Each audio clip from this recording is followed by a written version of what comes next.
Question है आय कर में 10% की वृद्धि हो जाने के कारण शुद्ध आय 2% कम हो जाती है। आय कर की दर ज्ञात कीजिए। तो यहाँ पर प्रश्न में दिया हुआ है कि आय कर में 10% की वृद्धि हो रही है।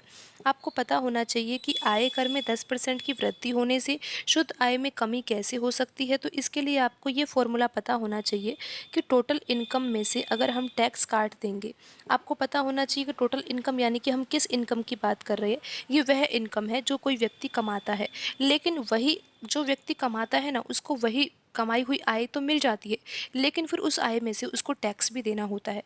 यानी कि टोटल इनकम में से टैक्स काट देंगे ना, तो वही जो इनकम हमें यहाँ पर बचेगी ना, टैक्स काटने के बाद, वो इनकम कहलाती है नेट इनकम।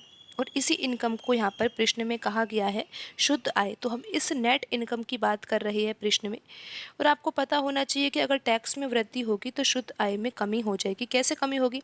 आपको पता है कि यहाँ पर टैक्स को हम काट रहे हैं, यानी कि टोटल इनकम में से टैक्स को अगर काटेंगे यहाँ से, अगर हम यहाँ पर पहले कम वैल्यू को घटाते हैं और अब यहाँ पर हम ज़्यादा वैल्यू को घटाएंगे, तो यहाँ पर नेट इनकम में कमी आ जाएगी। जैसे कि आप मान लीजिए कि यहाँ पर टोटल इनकम 100 रुपये है और 100 रुपये में से हम 20 रुपये अगर काटेंगे टैक्स के रूप में, तो हमें कितने रुपये बचेंगे? 80 रुपये बचेंगे। यही हमारी नेट इनकम होगी।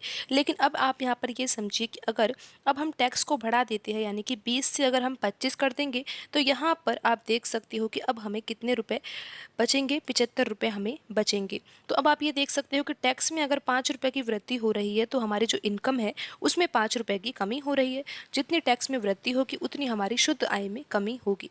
तो अब हम इस पैटर्न को यहाँ पर प्रश्न में कैसे यूज़ करेंगे? तो आपको पता है कि टैक्स में जो वृद्धि हो रही है, इनकम में वह कमी हो रही है। तो टैक्स का जो 10% होगा ना, वो किसके बराबर होगा? अगर हम टैक्स का 10% निकालें, हम नहीं निकाल सकते क्योंकि यहाँ पर टैक्स नहीं दिया हुआ है, लेकिन हम इसे इक्वेशन के रूप में लिख रहे हैं कि जो टैक्स का 10% होगा ना, वो वास्तव में किसके बराबर होगा? नेट इनकम का 2% के बराबर। क्योंकि नेट इनकम में जो कमी हो रही है वही टैक्स की वृद्धि है। तो नेट इनकम का जो 2% होगा, यानी कि जितने रुपए हमारे नेट इनकम में कम होंगे उतने ही टैक्स में बढ़ेंगे। तो यहाँ से हम टैक्स और नेट इनकम के बीच में अनुपात निकालते हैं। तो यहाँ पर आ जाएगा 10/100 बराबर, ये है नेट इनकम, और फिर का के स्थान पर तो गुणा और 2% यानी कि 2/100। अब यहाँ पर 100 से 100 तो कट ही जाएगा और 2 से हम 10 भी काट देंगे, तो यहाँ पर आ जाएगा 5। तो यहाँ पर टैक्स और नेट इनकम के बीच में जो अनुपात आएगा वो कितना आएगा? अनुपात आएगा यहाँ पर 1/5। तो अब हम यहाँ पर आगे प्रश्न को हल करते हैं। आपको यहाँ पर अनुपात पता चल गया, टैक्स और नेट इनकम में अनुपात जो है वो कितना है? 1/5 है। यानी कि अगर टैक्स हमें 1 यूनिट देना है, तो यहाँ पर हमारी नेट इनकम कितनी होगी? 5 यूनिट होगी। हमें पता है नेट इनकम क्या है? 5 यूनिट। टैक्स हमें पता है 1 यूनिट है। तो हम यहाँ पर टोटल इनकम मान सकते हैं। टोटल इनकम हम कैसे मानेंगे? हमें मानने की ज़रूरत नहीं है। यहाँ पर हमने पहले ही टैक्स और नेट इनकम को तो मान ही लिया है कि ये 1 यूनिट है और ये 5 यूनिट है। तो 5 और 1 को जोड़ने पर ही तो यहाँ पर टोटल इनकम आएगी, और ये कितनी आएगी? 6 यूनिट आएगी। टोटल इनकम में से ही तो टैक्स दिया जाता है ना।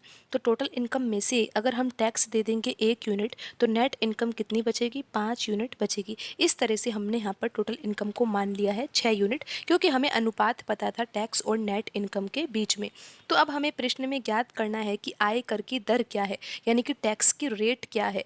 तो आपको पता है कि जो टैक्स दिया जाता है ना, वो टोटल इनकम पर दिया जाता है, और आपको पता है कि टैक्स कितना है? यहाँ पर 1 यूनिट है, तो यहाँ पर हमें 1 लिखना होगा। और टोटल इनकम यहाँ पर कितनी मानी है हमने? 6 यूनिट है ना, तो यहाँ पर हम बट्टे में 6 लिखेंगे, और मल्टीप्लाई तो हमें 100 से करना ही होगा क्योंकि आंसर हमें प्रतिशत में निकालना है। और जब हम इसको हल करेंगे तो यहाँ पर हमारा आंसर क्या आ जाएगा? 16.66% हमारा यहाँ पर आंसर होगा। और आप ये देख सकते हो कि ऑप्शन सी में लिखा हुआ है 16.66%, तो यही सही आंसर होगा।